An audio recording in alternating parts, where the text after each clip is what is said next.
فأنا ناصح لإخواني بالصدع بالحق تبيض وجوههم. السكوت في مسألة الحزبية يضرها، فاصدع بما تؤمر وأعرض عن المشركين. سلامي على دماج ورجالها والشيخ يحيى ودار العلم يا سعد بانيها. الحمد لله حمدا كثيرا طيبا مباركا فيه.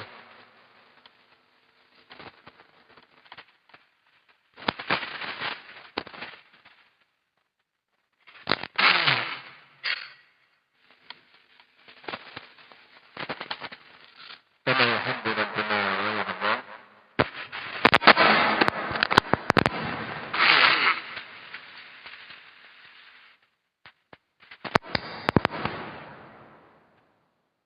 أشهد أن لا إله إلا الله وحده لا شريك له وأشهد أن محمدا عبده ورسوله صلى الله عليه وعلى آله وأصحابه ومن تبعهم بإحسان إلى يوم الدين. أما بعد. Ikhwanil kiram rahimani wa rahimakumullah. Pertemuan yang lalu kita telah masuk pada bab yang ke-56 tentang permasalahan ungkapan lau. Seandainya. Ungkapan yang seperti ini dilihat dari niatan orang yang mengungkapkannya dan maksud orang yang mengatakannya. Di dalam syariat ada yang diharamkan dan ada yang dipuji. Dan telah kita rinci kemarin bentuk-bentuk yang diharamkan pada penggunaan lau. Apa saja Ali? Yang pertama,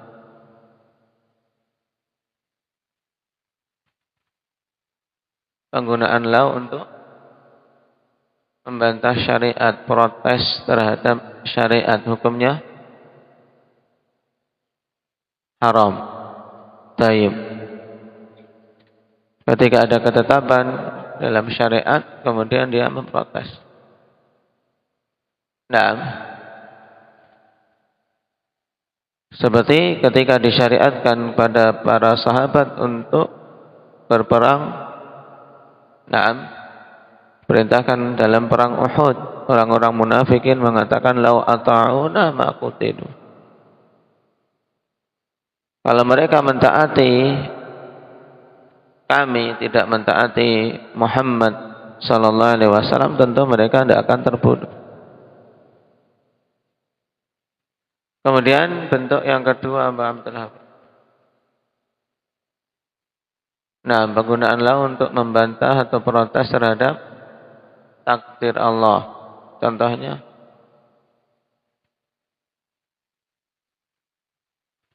sebagai bentuk protes membantah takdir Allah Subhanahu wa ta'ala.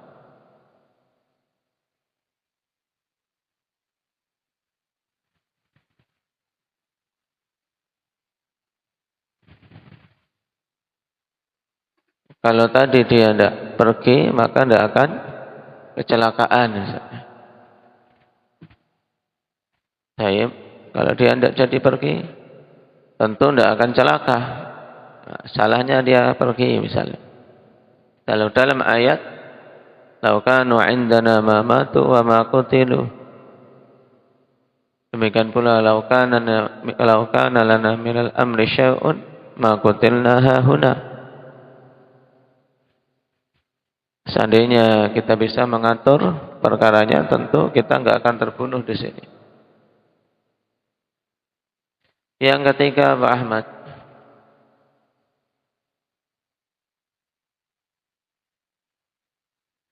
saya penggunaan lau sebagai bentuk apa? Sebagai bentuk penyesalan, sebagai bentuk ungkapan kekecewaan, maka ini juga haram. Ini yang dimaksudkan dalam hadis fa inna law tafqahu amal syaitan. Nah, ketika tertimpa sesuatu, katakan seandainya aku melakukan ini, maka akan terjadi demikian. Maka pada bentuk ketiga dan kedua ikhwan ini dekat.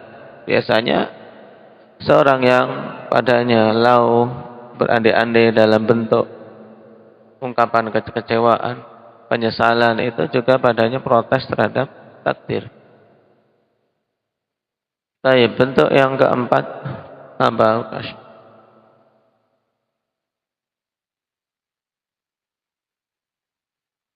Berandai-andai bagaimana? Berandai-andai untuk angan-angan yang buruk, ini yang diharamkan. Seandainya aku punya uang, aku akan beli khamar misalnya. Ini berandai-andai yang buruk, haram. Kemudian yang lainnya apa? Talahah.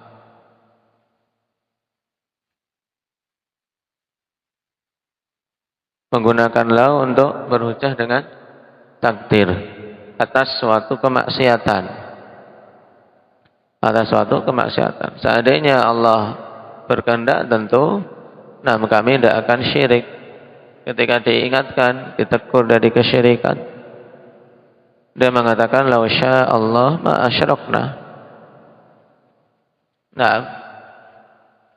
Baik. Kemudian yang terakhir, atau ini yang bentuk-bentuk yang diharamkan. Kemudian ada bentuk yang dipuji, penggunaan lau, itu yang bagaimana? Cahaya. Menggunakan kata seandainya yang dipuji, itu yang bagaimana?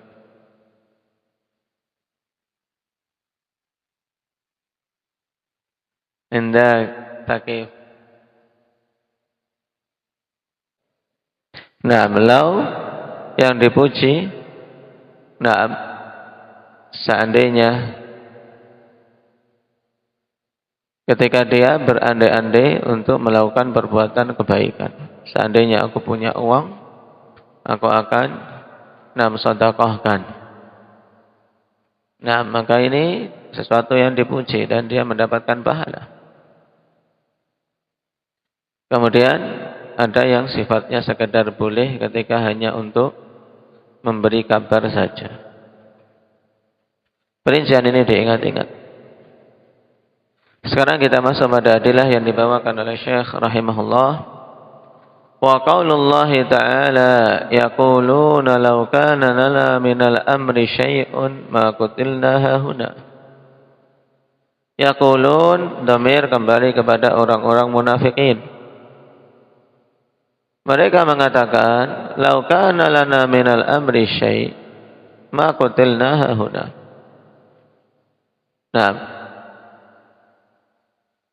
Seandainya kita memiliki wewenang untuk mengatur perkara, maka tentunya kita tidak akan terbunuh di sini. Maksudnya, ma qutilna ay ma qutila ba'duna. Bukan semuanya tentunya, karena yang bicara kan enggak terbunuh. Maksudnya sebagian kita tidak akan terbunuh di sini. Hahuna di mana di sini maksudnya? Di medan Uhud. Di medan Uhud.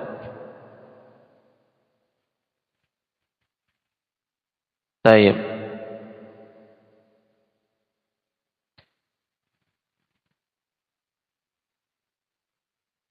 Dan pada law kana lana minal amri syai',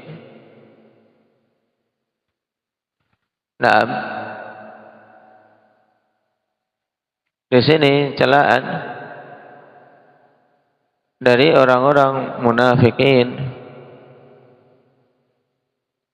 Mereka menggunakan ungkapan law kana lana minal amri syai'un ma qutilna hahuna. Kita tidak akan terbunuh di sini.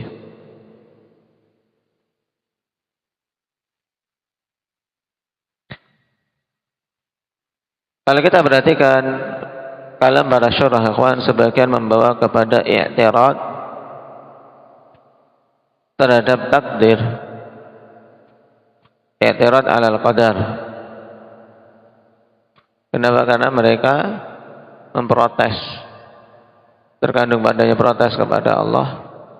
Nah, seandainya bisa mengatur perkara, tentu mereka tidak akan terbunuh. Nah, dan Syekh Ibn Utsaimin terkait ayat ini, "Lau kana lana minal amri syai'", membawanya kepada i'tirad ala syari'. Nah, protes terhadap syariat. Sisinya bagaimana? Karena mereka mencela Rasul sallallahu alaihi wasallam, di mana beliau keluar tanpa kesepakatan dari orang-orang munafikin. Tetap berangkat saja, padahal di pertengahan jalan telah kita lewati Abdullah bin Ubay sudah membelot. Nah, sudah membelot. Taib. Dan kemudian beliau mengatakan, wa yumkinu an yakuna i'tiradan 'alal qadari Allah, dan mungkin juga di sini mengarahnya kepada protes terhadap takdir juga, dan itu wallahu taala lebih kuat. Taib, untuk i'tirad kepada sisi takdir. Nah, syahidnya penggunaan lau yang diucapkan oleh orang-orang munafikin di sini sebagai bentuk protes baik kepada syariat maupun kepada takdir, dan itu hukumnya apa? Haram. Makanya Allah katakan sebagai bantahan untuk mereka, qul law kuntum fi buyutikum labarazal ladzina kutiba alaihimul qatlu ila madaji'ihim. Katakanlah wahai Nabi, seandainya pun kalian berada di rumah-rumah kalian tidak ikut berangkat, nah maka mesti orang yang telah ditetapkan untuk mati akan keluar ke tempat dia matinya. Seorang akhwat mungkin dia sakit, tidak pernah keluar dari rumah, atau seorang ketakutan ingin selamat dari kematian, sehingga terus berdiam di rumah, di tempat yang dianggapnya paling aman. Ketika ditetapkan untuk mati di jalanan, dia akan keluar ke tempat dia akan meninggal. Mesti. Nah, dia tidak akan meleset dari tempat yang Allah Subhanahu wa taala tetapkan untuk mati di sana. Nah, wa ma tadri nafsun madza taksibu ghada wa ma tadri nafsun bi ayyi ardin tamut. Jiwa itu tidak tahu apa yang mau dilakukan esok, dan setiap jiwa itu tidak tahu di bagian bumi mana dia akan mati. Nah,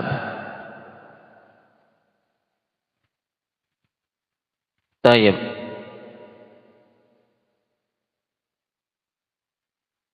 Sehingga dalam ayat ini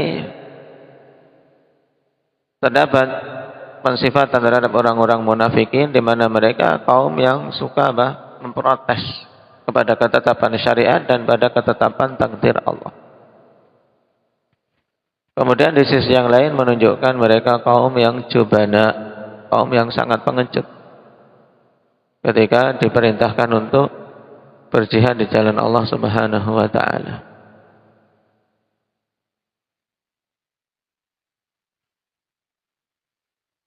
Kemudian ayat yang kedua, wa qauluhu alladzina qalu li ikhwanihim wa qa'adu law ata'una ma qutilu.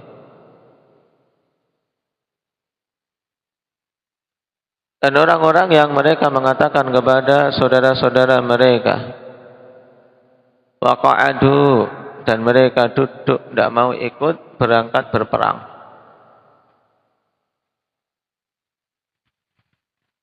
Mengatakan lau ata'una ma qutilu, seandainya mereka nurut kepada kami, mengikuti kami, taat kepada kami, tidak taat kepada Muhammad, maka tentu mereka tidak akan terbunuh.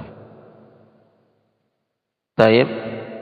Ini contoh i'tirad terhadap syariat, karena mereka memprotes pensyariatan jihad Naam.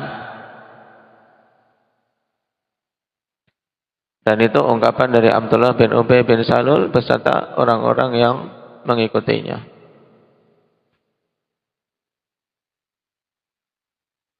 Dan disebut ikhwanihim ikhwan. Qalu li ikhwanihim, mereka mengatakan kepada saudara-saudara mereka, maksudnya kepada kaum muslimin. Diungkapkan dengan ikhwan. Nah, padahal ini orang munafikin. Dan mereka fid-darkil aswali minan nar. Nah, diungkapkan dengan ikhwan kenapa? Namlimu wafaqatihim fil zahir, karena mencocoki kaum muslimin dari sisi zahir. Secara zahirnya kan memang bareng-bareng dengan kaum muslimin. Taib. Dan disebutkan sebab kedua juga li'annahum ikhwanuhum fil nasab, karena mereka itu saudara-saudara mereka dari sisi nasab. Masih ada garis keturunan sama. Taib.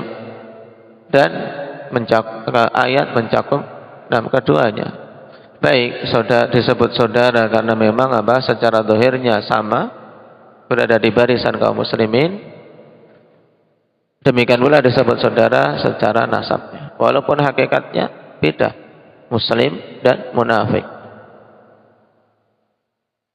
Qala wa fi sahih an Abi Hurairah radhiyallahu anhu anna Rasulullah sallallahu alaihi wasallam qala ihris ala ma yanfa'uk wasta'in billahi wa la ta'jizan.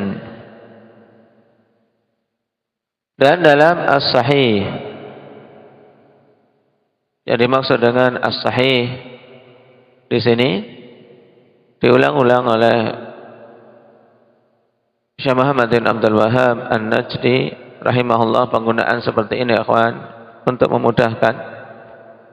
Karena mungkin seorang ketika lupa apakah ini di Sahih Bukhari atau Sahih Muslim atau di kedua-duanya, tapi yakin ada antara Sahih Bukhari atau Sahih Muslim, maka bisa menggunakan ungkapan seperti ini, wafis sahih, dalam as-sahih.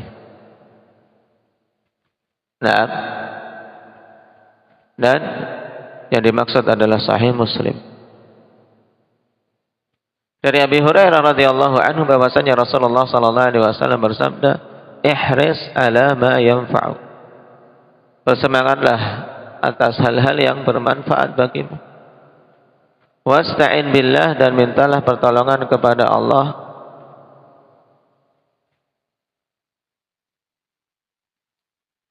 Wala ta'jizan, dan jangan sekali-kali engkau melemah.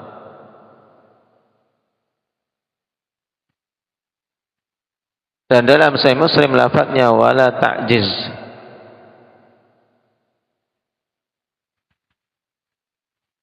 Dan tidak ada nun taukidnya.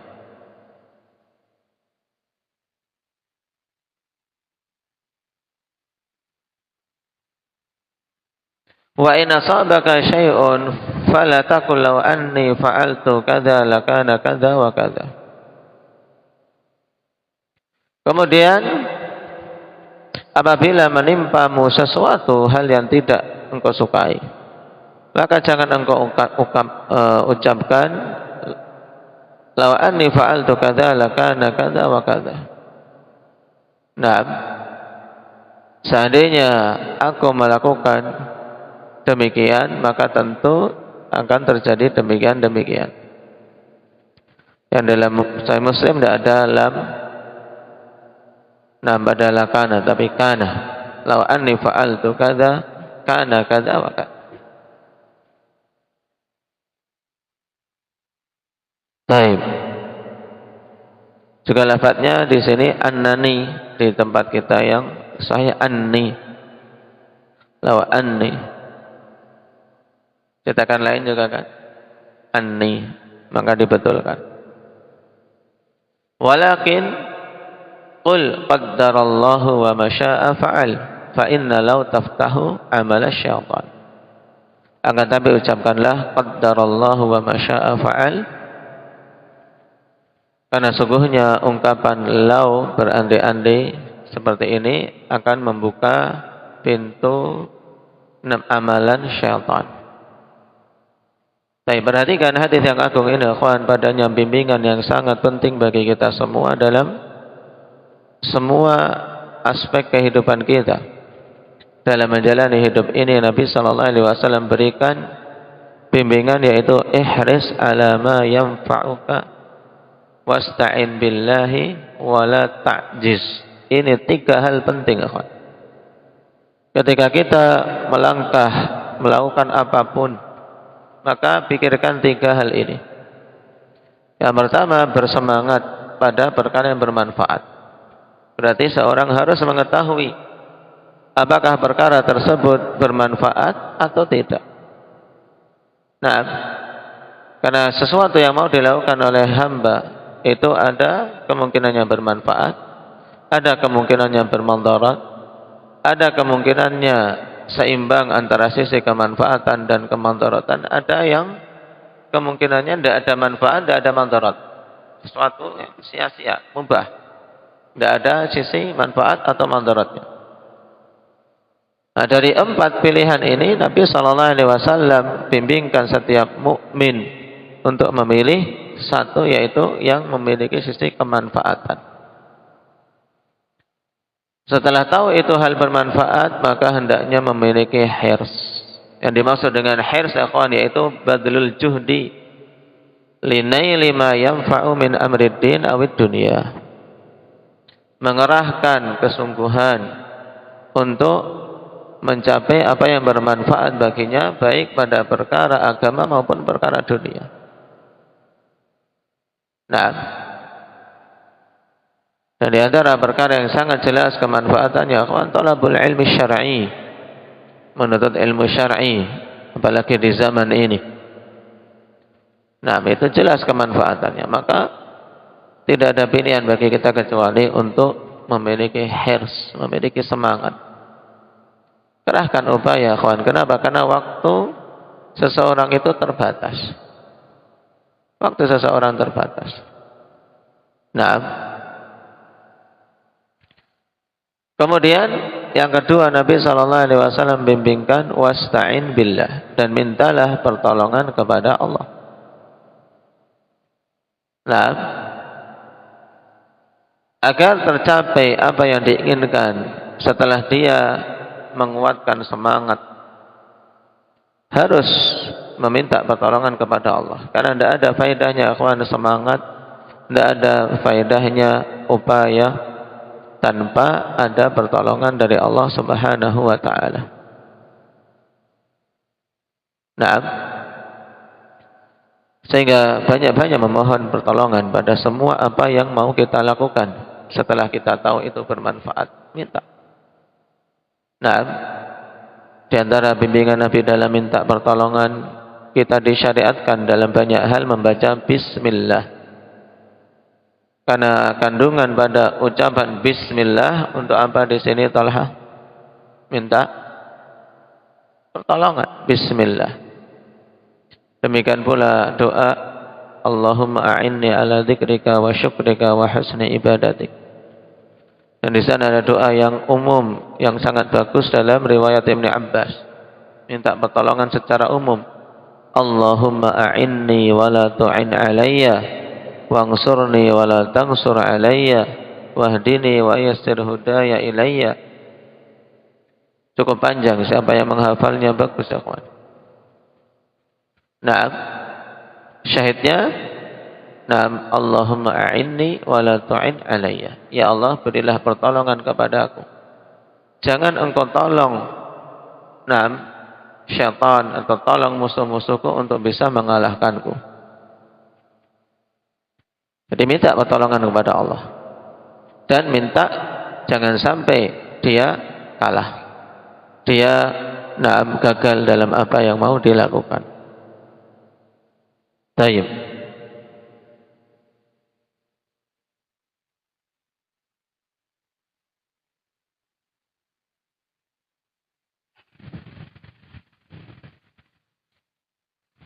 Dan di sini diungkapkan dengan wawu, ikhwan. Ihris ala ma yanfa'uka wasta'in billah. Setelah kita ketahui wawu memiliki konsekuensi penggabungan, sehingga ada di sini berarti semangat. Nah, ada semangat dulu dalam artian semangat yang kosong dari isti'anah. Tapi ketika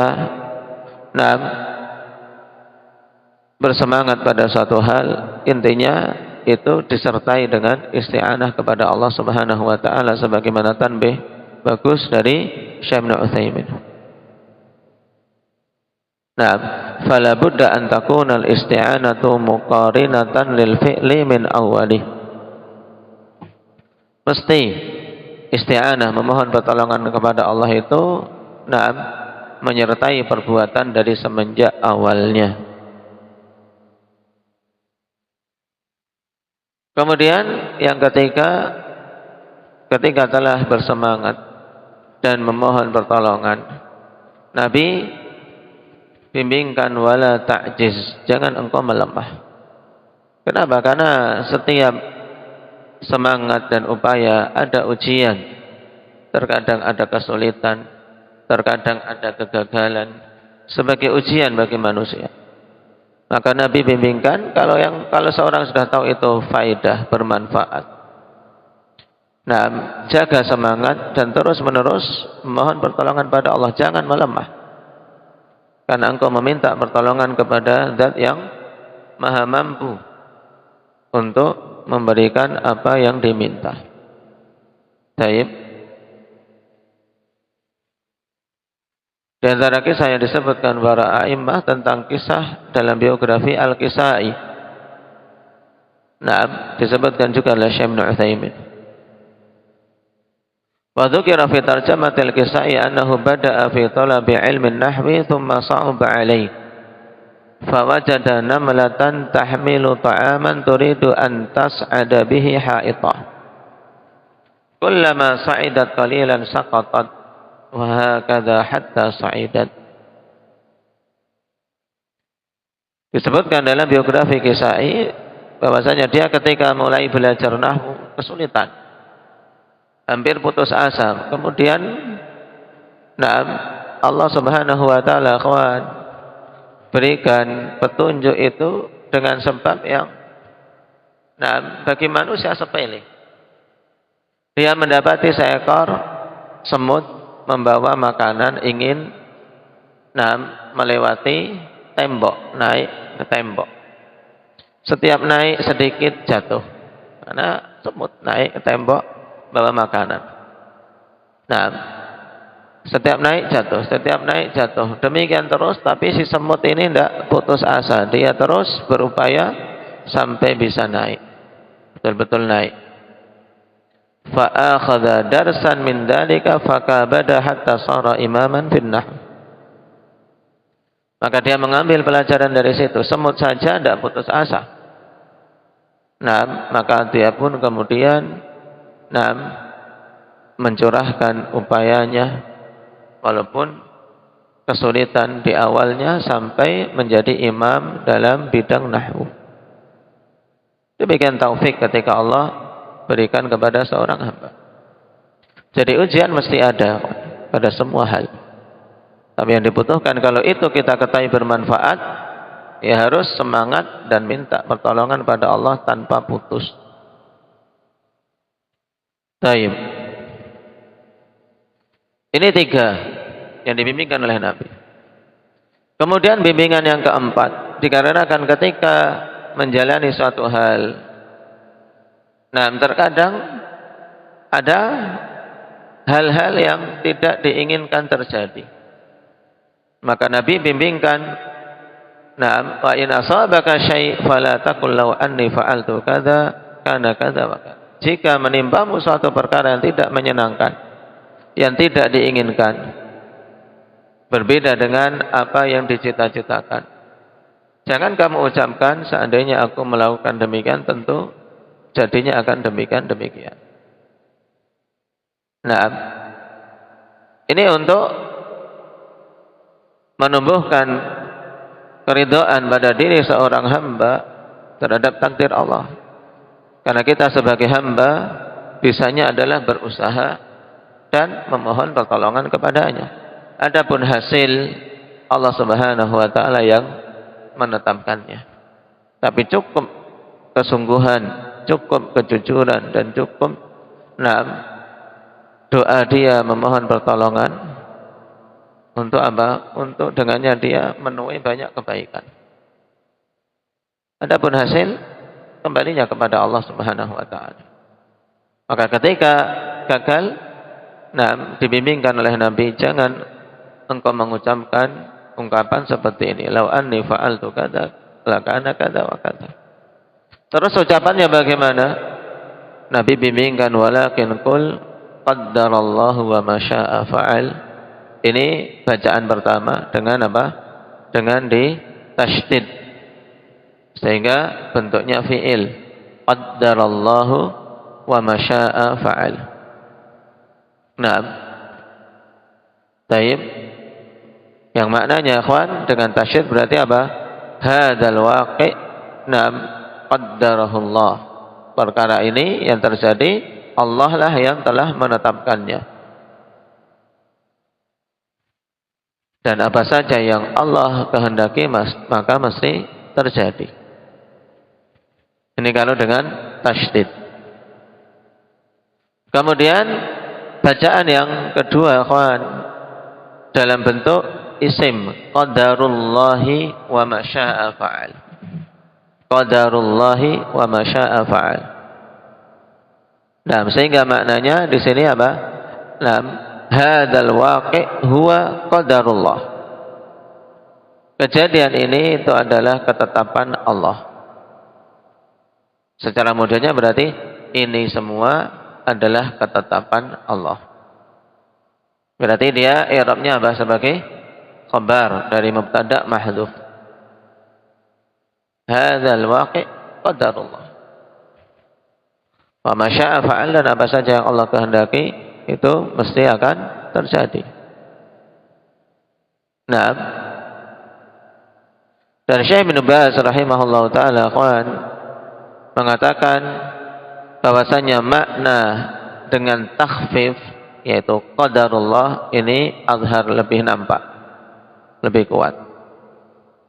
Sehingga sisi atau makna yang lebih kuat atau lebih dekat yaitu kalau dibaca qadarullah wa ma syaa fa'al.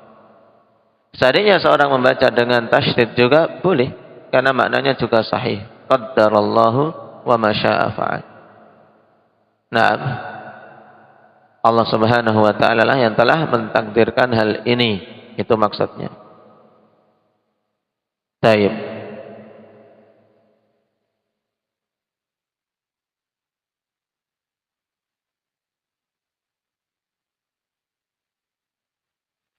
Maknanya menunjukkan berarti ini yang terjadi adalah dengan takdir Allah, bukan urusanku, bukan kembali kepada diriku. Ini bentuk tafwid, penyerahan diri seorang hamba terhadap apa yang Allah Subhanahu wa taala tetapkan. Kemudian Nabi sallallahu alaihi wasallam berikan penjelasan kenapa kok dilarang untuk mengucapkan law anni fa'altu kadza kana kadza wa kadza. Kata beliau, fa inna law taftahu amal syaitan. Karena sungguhnya law membuka pintu amalan syaitan, yaitu untuk menimbulkan pada diri seorang hamba putus asa, melemah, mencaci, kemudian memprotes, kesedihan dan seterusnya. Ini semuanya amalan-amalan syaitan. Tayyib. Dan hadis ini kesesuaiannya dengan bab, jelas dilarangnya seorang menggunakan kata law sebagai bentuk tahassur dan jaza terhadap takdir. Kesedihan, ketidaksenangan, tayyib, kekecewaan atas takdir yang ditetapkan. Dan hukumnya muharram. Di sisi yang lain, faedah penting sekali bagi kita semua dalam menjalani kehidupan ini untuk senantiasa mengingat bimbingan Rasulullah sallallahu alaihi wasallam tersebut. Fihi masail, Nah, kita baca cepat. Al-ula tafsirul ayataini fi Ali Imran, jelas. Nah, ats-tsaniyah an-nahyu sarihu an qauli law idza asabaka syai'.